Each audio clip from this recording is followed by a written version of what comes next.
go hard, I'm the gladiator. I go far, I'm the navigator. Yes, I go hard. Yes, I flow hard. Yes, I go hard, I'm the gladiator. It's Chemo Fresh Flow right now. We're at the Start on Center Street in Trenton. We are talking about the notion that Biggie's death is actually more celebrated and memorialized than his birth. And that's just always been something that's been real weird to me. I've been getting some feedback from folks on Instagram and Facebook. You know, shout out to Tierra, DJ Welch. They were saying it was the cannabis line that kind of popularized the idea. The greatest rapper of all time died on March 9th from the second round knockout song. So that could be a big factor of it. DJ Handy Tim, he was saying that's because his death is still unsolved. That could be a factor, and the allure that's around that whole case that kind of makes that specific day real popular. Charlie Tukes, and shout out to Charlie Tukes, he said that death immortalizes you, and just being born is just regular.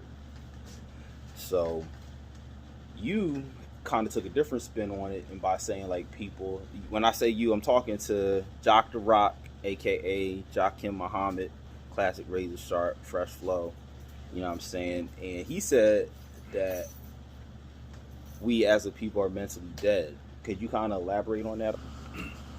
According to the subject, black people in whole, black Americans specifically, have been conditioned through a process over the last 500 years. That process has conditioned us to lose the natural element of thought, activity, spirituality, self-function that's necessary or that's really required as a human being.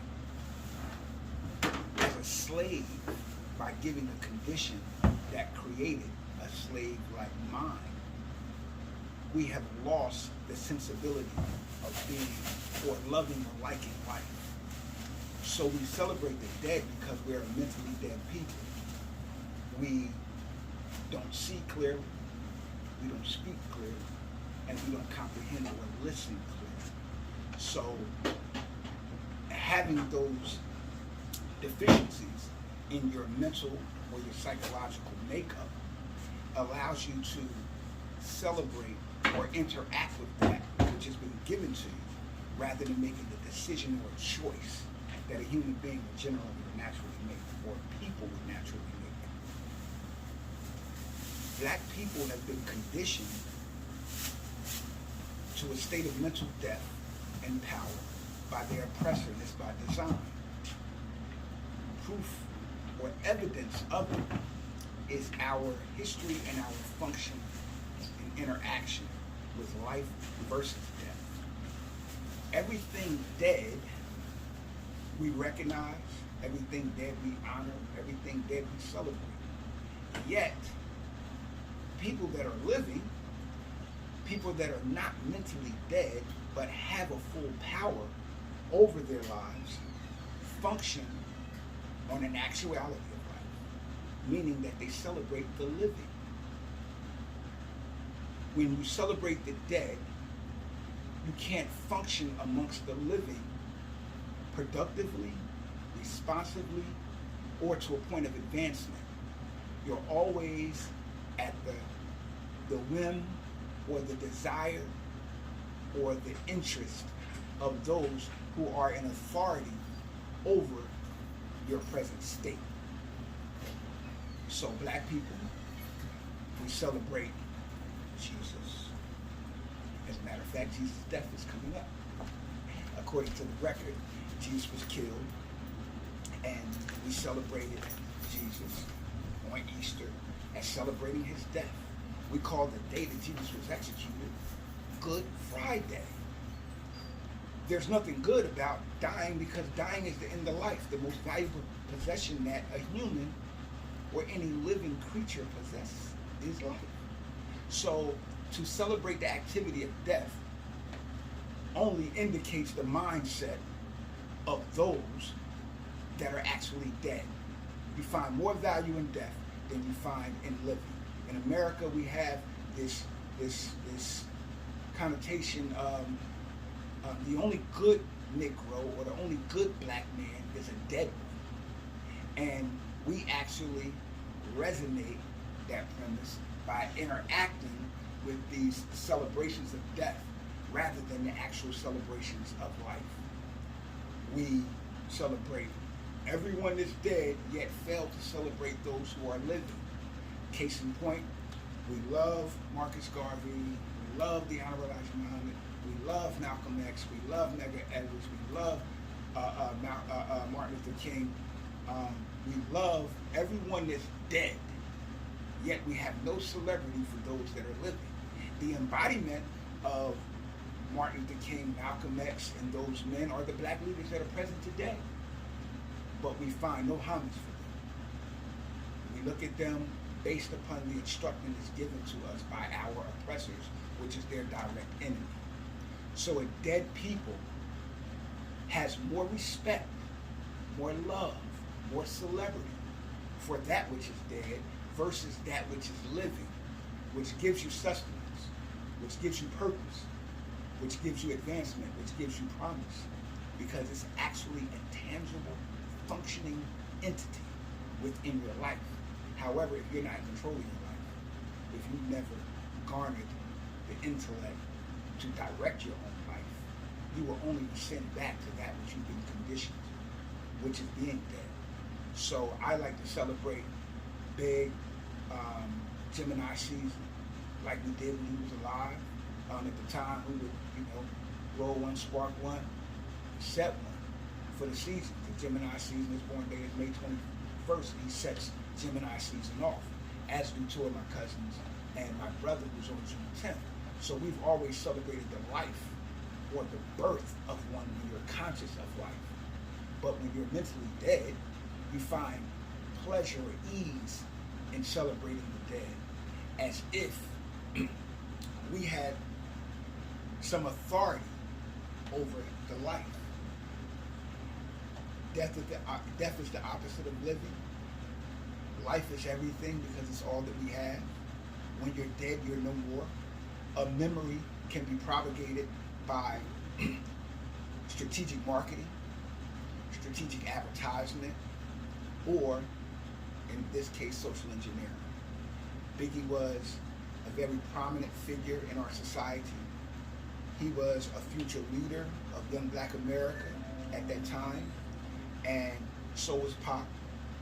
And I personally believe that there was a direct element conspired by purveyors outside of our circles, outside of our social circles, that conspired to eliminate these two men that were prominent in our society. We were all young at the time when Biggie and Pac died. And in saying that, we can only imagine what would have been the effect had they continued to live at the pace and progress that they were executing. So Big was killed and Pac was killed, both gunned down in the streets. And now those were the Martin Luther Kings and the Malcolm X of our generation. Our parents dealt with Martin Luther King and Malcolm X because they were the powers of their generation. They were also extremely and very young men because they were only in their 30s when they were killed. Yet we celebrate them, but we do none of the work of Martin Luther King. We do none of the work of Malcolm X. We do none of the work of Tupac. We're doing none of the work of Biggie. We haven't done none of the work of Jesus, yet we celebrate them in death.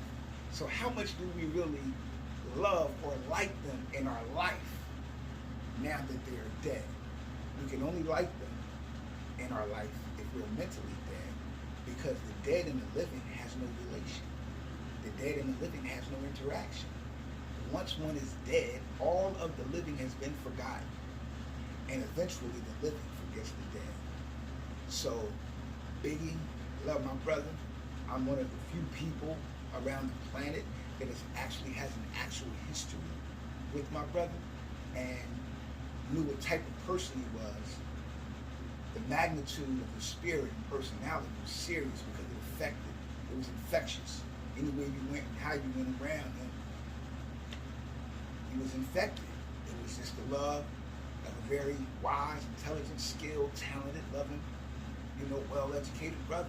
The brother was educated formally and socially, in the street and in the books.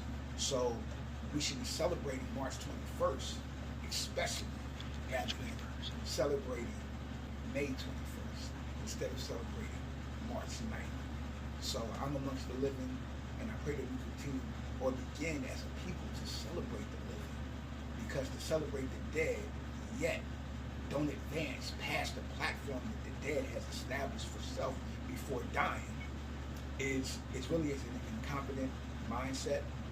It's a negligent action, and it's actually disrespect to our people, our culture, our history. We should be focused on making sure we celebrate the living, give them their flowers while they're still alive, because flowers at a funeral when you go to the family, the dead never receives them. So we should always be conscious of what it's like to live and how good it is to live, because as much as we've been tricked, conditioned, and fooled into loving the death, celebrating death, nobody wants to die. Everybody wants to live.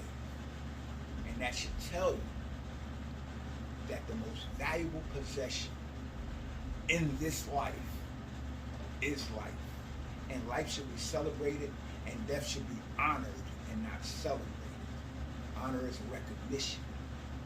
Celebration is an action. It's an event.